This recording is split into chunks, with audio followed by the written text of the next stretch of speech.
Scott, this was always going to be the second tough game of the season in very quick succession. How do you feel the team did tonight? Yeah, poorly, and that's putting it politely. There's not been too many performances where we let ourselves down over the two years that we've been together before this, but that's definitely up there. We've definitely let a lot of people down tonight, and we need to put it right quickly. What leads you to say that? What was not there this evening? Just everything. We were second to everything. They were stronger than us. They were on the front foot. They won every tackle. It caused us problems. And I guess you can look at the two one-on-ones at the important times that we missed, but I think that would have been paper over the cracks over tonight. So yeah, we got a lot of hard work to go. I know it's only game 2, but this can't continue much longer. As you say, there was a couple of chances at crucial points. Shamir and Matt had those chances. If those go in, does it feel like it's a different story? Yeah, it could be. I think Sham's one in the first half. He was up 1-0. Obviously that goes in. It is a different story, but it wasn't to be. And obviously, what we spoke about half time, the next goal is crucial. And unfortunately for us, Matt just put it the wrong side of the post.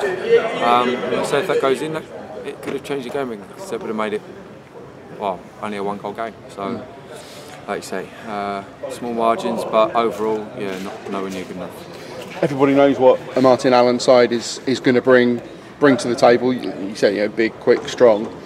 Is it credit to them? I suppose it's easier to know what they're going to do than combat it. In a way, like you say, everyone knows what they're going to be, and they're good at what they are. But we thought we'd come up with a plan. The management staff come up with a plan like they always do, and we as players didn't put it into action today. And obviously let ourselves down. We let them down more importantly, but also fantastic following we had tonight. We let them down, which hurts a lot because to come up here on a Tuesday night, I know it's early in the season, school holidays, whatever it is, but we appreciate every single one of them coming up, and we've let every single one of them down, so that hurts. These first 2 games of the season against the 2 teams that have come down for League 2 were always going to be difficult, but you feel that these are the standards that the team have got to be gauging themselves against? Yeah, don't get me wrong, I'm not going to put them down too much, but they're not world beaters.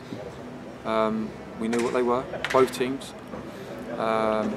And we weren't great Saturday, but we showed good resilience and defended and got a point and a clean sheet. And we were hoping we could build on that today. So if we got the 3 points today, our minimum come out of a point, and we were unbeaten out of the first 2 games. It's not a bad return, and then we can go into the next bunch of fixtures looking up. That's the only thing we can do now is look up towards Solihull now, but we can't perform like we have done tonight, and to a certain extent Saturday. So we've got a lot of hard work doing in the next few days, but come Saturday, I'm sure, I'll make sure the boys are ready to go again. The gaffer made 4 changes this evening, including bringing yourself and Matt into the team. Clearly, there's always a game plan. You analyse Chesterfield and pick the team to fit the game plan. You felt that you and Matt were able to get some joy out of the Chesterfield defence. Yeah, there was a plan in there. A little bit of rotation and, like you say, slightly different formation. But we didn't utilise it enough on our behalf. I think one time we did utilise it, Sham got in 1-on-1. So it says it all. So the plan was there. We didn't pass it well enough as a team tonight. We were too safe. We weren't brave enough. I think the word brave was used in the gaffer's interview during the week. And to a certain extent we wasn't again, because we kind of killed each other with passes. We were too safe, and like I say, ultimately we let each other down. The next game is Solihull on Saturday. You say things need to improve. What needs to happen between now and then to get the sort of performance that you're happy with? We need to start listening to plans and put them in place, because they've obviously worked for 2 years. So I didn't see why the first 2 games were any different this year. So we need to go in. We need to literally recover tomorrow. Do whatever we're doing tomorrow. Come back in whenever we're in. Sleeves rolled up. Get to work. Hard work. Graft. Look after each other. Do the basics right. Because they're the things you need to do at places like Solihull away.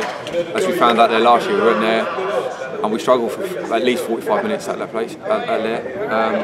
And I think that was another game we kind of snuck a 0-0. So we know that they're going to be what they are, and we need to impose ourselves on them because we haven't done that in the first 2 games so far. Thank you, Scott. They're turning the lights out around us. I think it's time to go home. Thank you. Thank you.